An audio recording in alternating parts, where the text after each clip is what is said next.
So we're 2 weeks out from a national tragedy, our neighbors in Orlando, and at Tomorrow's Rainbow we want to make sure that children have the tools necessary to cope with such a tragedy.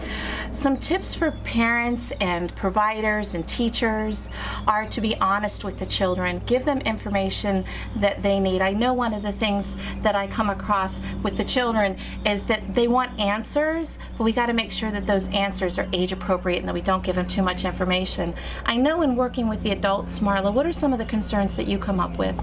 They're really worried about telling the truth, and the most important thing to know is that you can tell the truth in an age-appropriate manner, and to also check in and see what does the child actually want to know as opposed to what we think they might want to know.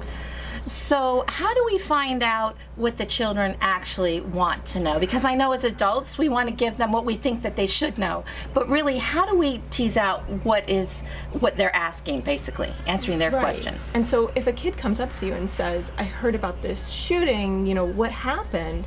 We might want to just say, well, what do you think? What did you hear? And then we might be able to understand what are their concerns. Now, you're working with the kids a lot.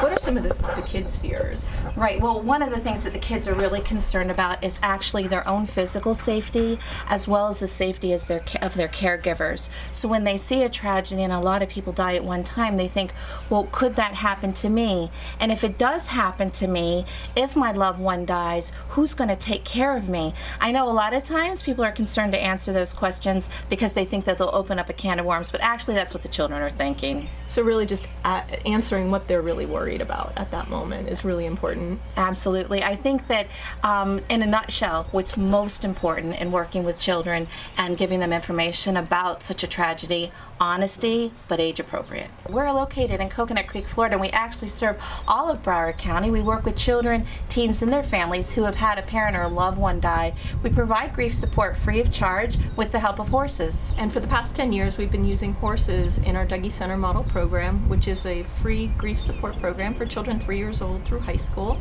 And it also combines another best practice called EGALA, which is the Equine Assisted Growth and Learning Association, providing equine assisted learning activities to our teens. We're actually really proud to be the only grief center, children's grief center, that works with horses in our program to really provide a comprehensive and innovative approach to hope and healing.